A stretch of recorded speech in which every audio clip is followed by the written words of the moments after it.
Right. When we left off, much of Europe had entered the Industrial Revolution. The United States has entered the Industrial Revolution. Russia is slow to enter the Industrial Revolution. That'll be something that will be sort of a theme, or should have already been a theme with respect to our world history class, and that is that they have typically been a little bit behind the rest of Europe and, by extension, the United States as well when it comes to organization and industry and military, at least until after the Second World War, during the Second World War. But with respect to the Industrial Revolution, you have European powers that have industrialized and the United States that has industrialized ahead of the rest of the world. Now, in order to feed that industry, well, let's back up. This is an economic war, is what it essentially is. It is a war where there are no bullets flying for the most part. It is instead a war to see who can become the wealthiest and the most powerful from a monetary standpoint. And so there is competition. But what they don't want, these European powers don't want, is for this economic war to move into an actual war. And so they need resources in order to feed their industrial machine. And they don't have the resources within their own borders, so they need to acquire it somewhere else. But they also want to make sure that they don't end up in a conflict with other nations. And so they began to partition out the rest of the world. One of these actions that involved the second largest continent on the planet, Africa, was called the Berlin Conference.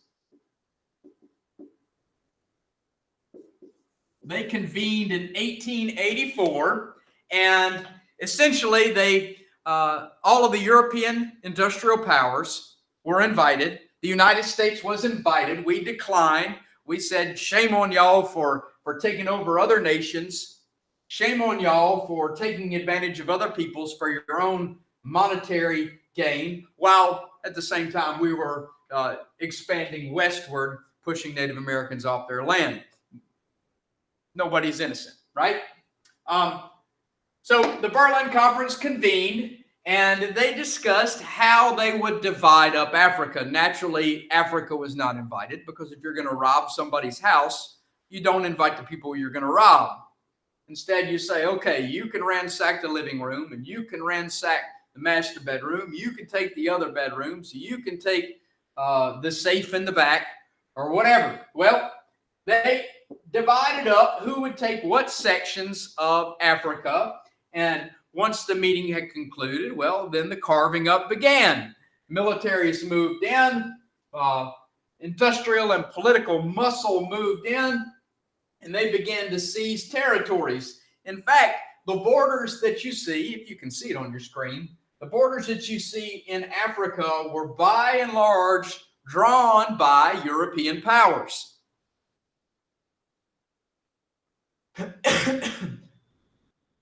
By 1914, only 2 areas in Africa had successfully avoided conquest.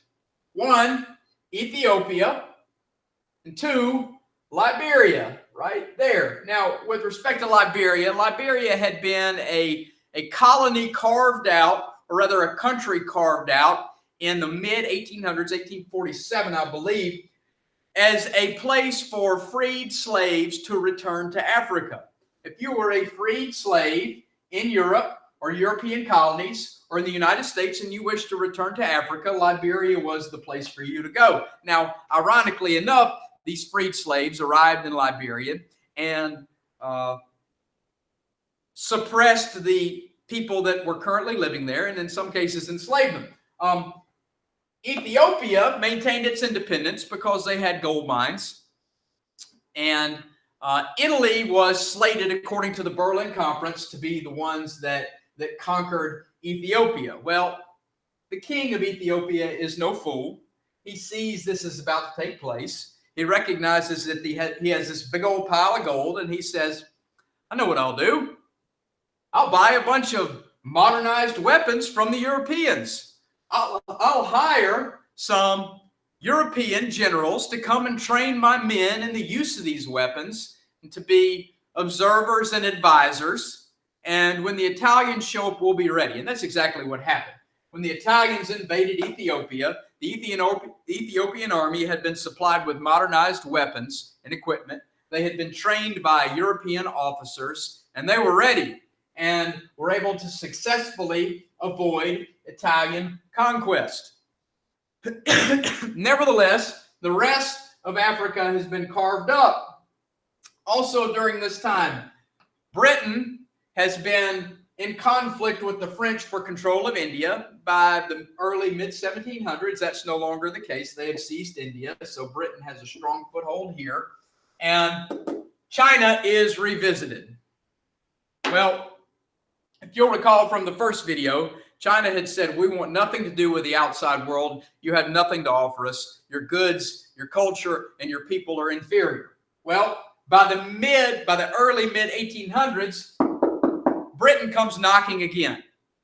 And this time, they have industrial might backing them.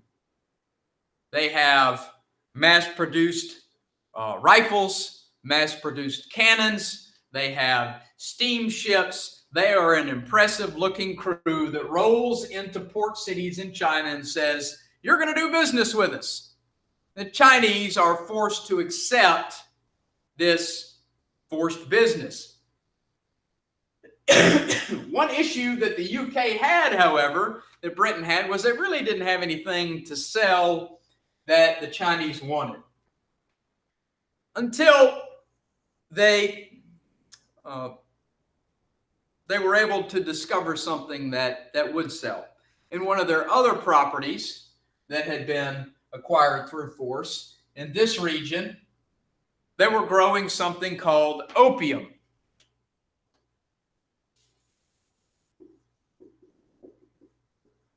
Opium is a drug. It is a hallucinogen. That is, it makes you see things that aren't there, experience things that aren't there.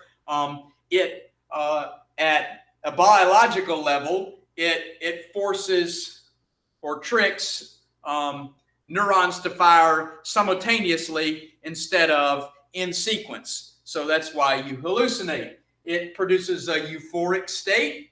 That means it makes you happy. Although it can have negative effects as well. Opium today is used in a lot of our painkillers. Codeine, hydrocodone, oxycodone, oxycontin, morphine are all opiates or synthetic opiates. And so it still has some uses today. As you know from the opioid addiction in the United States, it's also highly addictive. Well, the British have opium. It is illegal to sell or use in the UK. But that doesn't mean they don't still have it.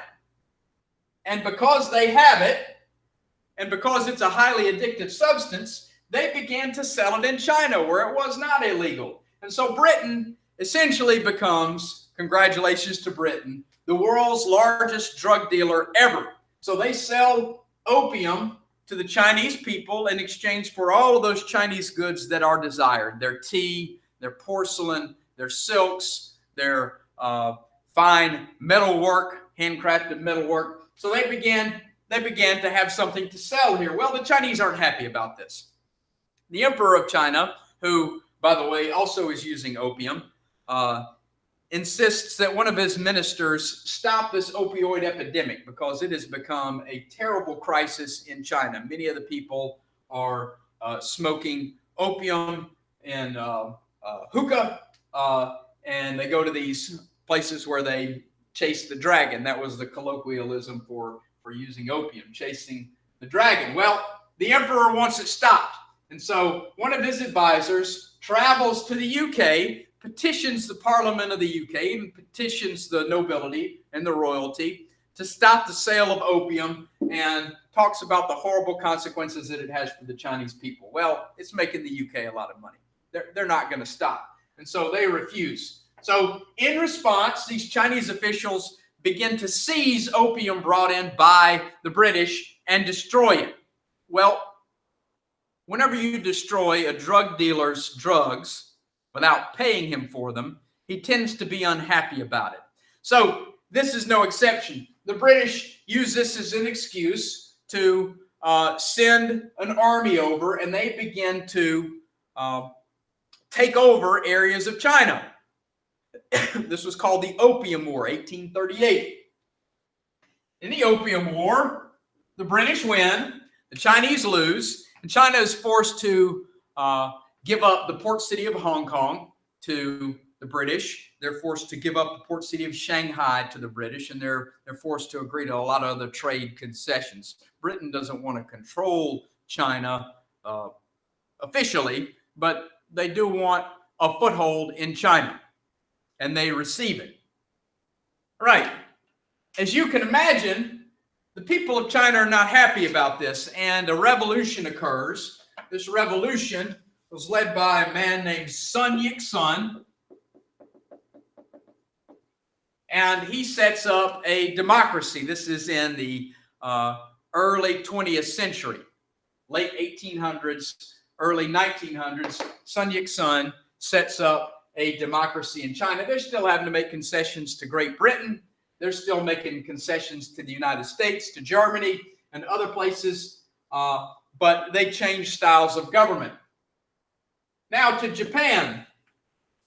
Japan is seen as a foothold into China, and the United States, like everybody else, wants a part of that action. We want to do business with the Chinese. We want to do trade with them. I'm not saying we necessarily want to go in and conquer large sections of land, but we do want to do business with them. And so in 1852, we enter Edo Bay, now called Tokyo Bay, with warships led by Commodore Matthew Perry.